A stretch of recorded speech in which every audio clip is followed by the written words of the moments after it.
Welcome to another episode of the Profitable Property Management Podcast. I'm your host, Jordan Muela, and today we're talking about an exercise called the CCR.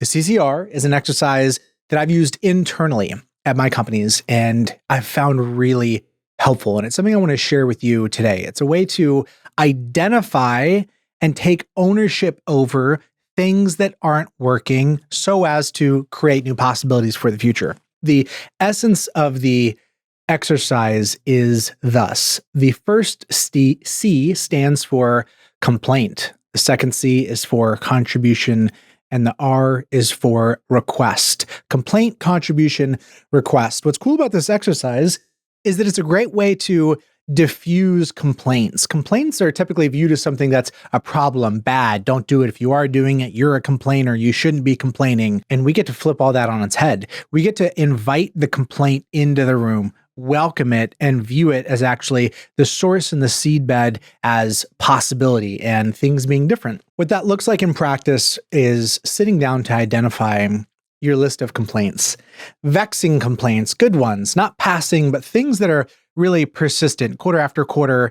It's just not working. You're frustrated. There's typically some emotional tenor around it, not like, so-and-so could be working better. It's more like, this thing, we've talked about it. They're not doing it. The client won't do such and such. I have to do blah, blah, blah. Find where the emotion is pent up and polish it up. Clean up the complaint into something specific that is broken, that is dysfunctional, that you don't like, that you believe is causing dysfunction in the organization. The beauty about the first step of the CCR is that everybody knows how to do it. You don't really have to couch your people or yourself on how to complain. We come out of the womb being able to complain quite well. It's in our DNA, it's human nature. The second step is dramatically more difficult. The second step is contribution. This is where we list out the contribution that we have made to facilitating and causing the complaint to actually happen in the first place. The first time that I did this exercise in a group setting, step one went well with flying colors. Step two went completely off of the rails. The contribution piece required explanation. I remember where I was, who I was with, and I remember needing to explain what I meant by contribution 4 times before I got an answer. What I was getting back was basically just a restatement of the complaint over and over and over again. And after me saying, again, what I'm asking for is the way in which you have contributed to making that complaint a reality, the way in which you have caused and facilitated the complaint. And the reason this is tricky is because it's not how we're wired to think. We tend to view the complaint as being separate from us. It's unrelated. The complaint's over here, we're over here. The complaint is being done or happening to us. And, of course, we're not a part of it. But if we think more deeply, if we sit, if we get creative, we can almost always identify a way in which we have contributed to the complaint.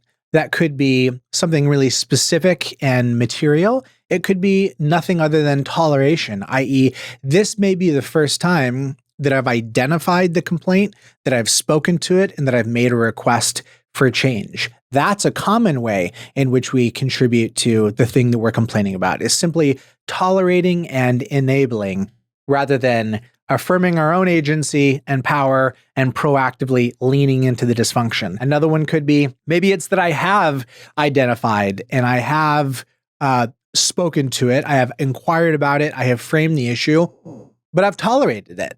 I've identified what's broken, I've made a request for change, my request hasn't been met, and I've done nothing.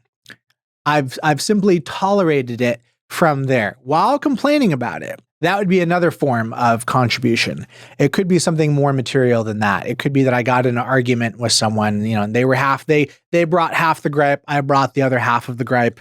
Whatever it is, contribution is really, really powerful, and it frees us up to talk freely about our complaints, knowing that when we layer on contribution, we bring in agency, we bring in the ability to change, we bring in ownership over what's happening. And that's really all that is required to build a new future. The last step is the R, which stands for request. What is the clear, specific, actionable request directed at someone who has the ability to drive change? That request could be towards myself. It could be towards a peer. It could be towards a supervisor. But what is the request that in many cases up until this point has not been made, has not been verbalized because of the underlying cynicism of it's never going to change. It's not going to be different. This is where we get to do that. And when we pair these things together, the complaint, the contribution, and the request, possibility opens up. We don't know with certainty that it's going to be the exact possibility that we want, but we know there will be change. And if we've identified the thing that we're no longer going to tolerate, the ways in which we have contributed to that situation and the request for change, it's almost impossible for us to not incrementally and most of the time really dramatically move towards a different reality. CCR, complaint, contribution, request. Try it out. It's working for me. I'm doing it all over the place. And first and foremost, with myself. What are my ongoing complaints? What are the ways in which I'm contributing to those circumstances? What are the requests that I have for myself or others? It's bearing a lot of fruit. I promise you it'll bear some fruit in your organization if you use this tool. I'd love to hear how it goes. Let me know.